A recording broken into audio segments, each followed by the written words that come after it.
Alright, some platinums feel like a full-time job, but these games actually make the grinding fun. So in this video, I'll be showing you some of the best games to platinum that are actually enjoyable from start to finish. These are the type of platinums where you finish the game and instantly think, yeah, that's worth it. So let's start with number 1 on the list. First up, Watch Dogs 1 and 2. These games are way more fun to platinum than most Ubisoft games, unlike some titles that shouldn't have existed. These games are basically open world action games where you use hacking to control almost everything around you, from traffic lights to security cameras and even people's phones. And honestly, getting the platinum in these games is surprisingly fun. Instead of feeling like a boring grind, most of the trophies come naturally while you are exploring, causing chaos, or experimenting with the hacking mechanics. Watch Dogs 1 has a darker and more serious vibe, while Watch Dogs 2 feel way more relaxed and creative, especially with all the gadgets and freedom the game gives you. Watch Dogs 1 takes an average of around 50 hours to platinum with a difficulty rating of about 5 out of 10, while Watch Dogs 2 takes around 30 hours with a lower difficulty of 4 out of 10. But I'm pretty sure you can get both done in way less time depending on how you play. Next up, Infamous Second Son. This game is basically a superhero open world game where you play as Delson Rowe, a guy who suddenly gains the ability to absorb and use different powers like smoke, neon, video, and concrete. And honestly, this game still has some of the most satisfying movement and powers I've ever seen in a PlayStation game. Just running across rooftops, dashing through the city with neon, and destroying enemies with insane abilities never really gets old. Now, when it comes to the platinum, this game is one of those games that actually makes you want to keep playing. With average of 20 hours and difficulty level of 3 out of 10, I believe it's a go-to. Most of the trophies are tied to exploring the city, upgrading your powers, completing side activities, and experimenting with different abilities, so it rarely feels repetitive. And probably the best part is the karma system. You can either play as a hero or a villain, and both paths actually change the gameplay experience, dialogue, and powers enough to make a second playthrough feel worth it instead of forced. So instead of feeling like you are grinding for a trophy, it honestly just feels like you are becoming more overpowered the longer you play. Next up in the list, we have Spider-Man, Miles Morales, and Spider-Man 2. And honestly, these are probably some of the most enjoyable platinums you can get on the PlayStation. These games are open world superhero games where you swing around New York fighting criminals, stopping random crimes, unlocking suits, and pulling off some insanely satisfying combat combos. And the best part is that traversal alone makes the platinum worth it. Just swinging around the city at high speed, using web wings in the Spider-Man 2, or flying through the street with Miles' Venom powers never really gets boring. Now, when it comes to the trophies, Insomniac did a really good job at making the platinum feel natural. Most of the trophies come from things you'd already want to do anyway, like completing side missions, unlocking abilities, trying different gadgets, and exploring the map. Spider-Man Miles Morales is probably the easiest and fastest platinum out of the three. Spider-Man 2 takes things even further with better traversal, bigger set pieces, and way more satisfying combat. It takes around 30 hours of gameplay with difficulty level of 3 out of 10 to acquire the platinum. And honestly, these games never really feel like a grind because the movement and gameplay are just that fun. Next up has to be the Astro's Playroom. This is probably one of the most wholesome and enjoyable platinums you can get on the PlayStation. The game is basically a fun platformer designed to show off the PS5 and everything the DualSense controller can do. And the best part is that if you own a PS5, you already own the game because it comes pre-installed on the console. You will travel through different worlds inspired by PlayStation hardware and history while rescuing little bots, finding collectibles, and discovering hidden secrets. But what really makes this platinum special is the nostalgia. A lot of the collectibles and hidden bots are actually references to iconic PlayStation characters, consoles, accessories, and classic games, so exploring the map constantly feels rewarding, especially if you grew up with PlayStation. And instead of the collectibles feeling annoying, they actually make you want to search every corner of the map just to see what reference you will find next. The controls are also insanely smooth, and the DualSense features make everything feel way more immersive with the adaptive trigger and vibrations. And honestly, the game is just pure fun from start to finish. The platinum takes around 5 to 8 hours with a difficulty level of around 2 out of 10, making it one of the easiest and most relaxing platinums you can get.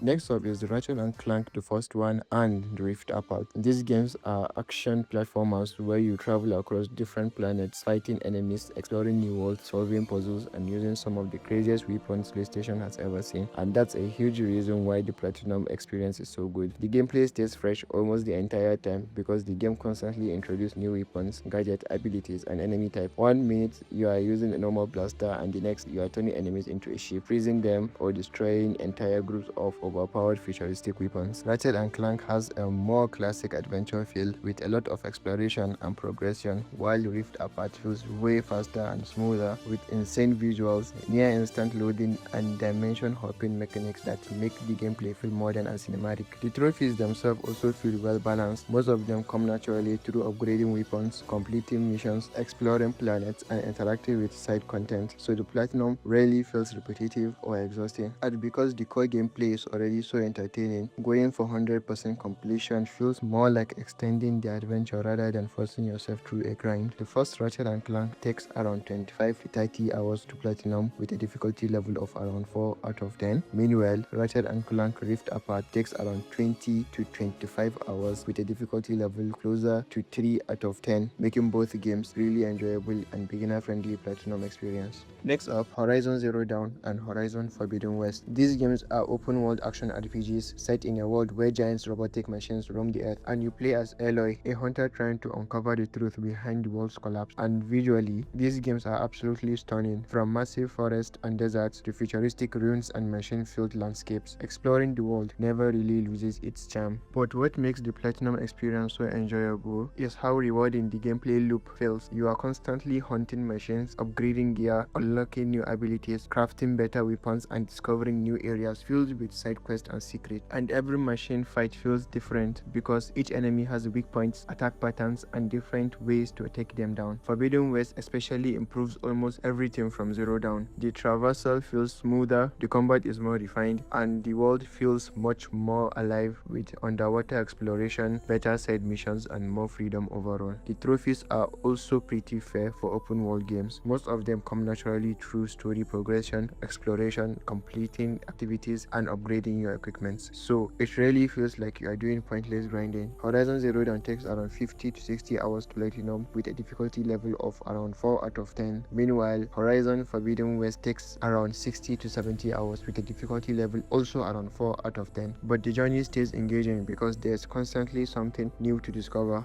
Next up in the list is Days Gone. This is an open-world survival action game where you play as Deacon St. John, a biker trying to survive in a world overrun by freakers while searching for answers and trying to rebuild his life. At first, the game feels like a normal zombie game, but once you spend more time with it, you realize it becomes something much bigger. The world feels dangerous because fuel matters, ammo matters, and your bike becomes almost as important as your weapons. And speaking of the bike, upgrading it throughout the game is one of the most satisfying parts of the experience. You slowly turn it from something that barely survives on the road into a machine that can handle long journeys and help you escape some terrifying situations. Now, when it comes to the platinum, the game gives you a lot to do without making it feel overwhelming. Most trophies come from progressing through the story, clearing camps, upgrading skills, exploring different areas, and taking on side activities. And then there are the hordes. Seeing hundreds of freakers charging at you at the same time is one of those moments that can go from pure panic to making you feel unstoppable once you start getting stronger. Days Gone takes around 50 to 60 hours to platinum with a difficulty level of around 4 out of 10. The experience feels less like grinding for trophies and more like surviving and slowly becoming stronger as the world opens up around you. Next up, The Last of Us Part 1 and Part 2. These are story-driven survival games set in a world devastated by deadly infection, where every decision, every fight, and every moment feels important. You follow Joel and Ellie in Part 1 and then continue Ellie's journey in Part 2 as the story expands in much bigger and more emotional way. And one thing these games do really well is immersion. Resources are limited, enemies can be dangerous, and sometimes you will have to decide whether it's worth using your ammo now or saving it for later. The combat also gives you a lot of freedom. You can sneak around enemies, set traps, distract infected, or jump into completed chaos when things go wrong. Now, when it comes to the platinum, the journey feels rewarding because you are not just hunting random trophies for the sake of it. Most of the trophies involve exploring the world, finding collectibles, upgrading skills and weapons, and experiencing almost everything the game has to offer. Part 2 especially improves a lot with smoother gameplay, larger environments, better movement, and more combat options that make every encounter feels different. The Last of Us Part 1 takes around 20 to 30 hours to platinum with a difficulty level of around 4 out of 10. Meanwhile, The Last of Us Part 2 takes around 25 to 35 hours with a similar difficulty level. Instead of feeling like you are forcing yourself through a grind, the platinum feels more like experiencing every part of the journey these games have to offer. At number 9, we have Ghost of Tsushima. This is an open-world samurai game where you play as Jin Sekai, a warrior forced to abandon traditional samurai honor in order to fight back against a Mongol invasion and save his home. And this game is easily one of the most visually stunning experiences on PlayStation. From golden fields and snowy mountains to peaceful village and intense battles, every part of the map feels like a moving painting. What makes this gameplay so satisfying is the combat system. Every fight feels precise and cinematic, especially when you start unlocking different stance, tools, and abilities that let you adapt to different enemy types. You can choose to fight honorably in duels or use stealth to silently take down entire camps, and both playstyles feel equally rewarding. Now, when it comes to the platinum, Ghost of Tsushima does a great job in respecting your time. Most trophies come naturally through story progression, exploration, side quests, and clearing enemy camps, so it really feels like unnecessary grinding. The collectibles are also tied to meaningful upgrades like charms, cosmetics, and ability improvements, which makes the exploration feel worth it instead of pointless. And the best part is that nothing feels stressful. Even when you are going for 100%, you are still enjoying the world and combat. The platinum takes around 50 to 60 hours with a difficulty level of 4 out of 10, but the journey stays enjoyable the entire time because the gameplay never really gets old.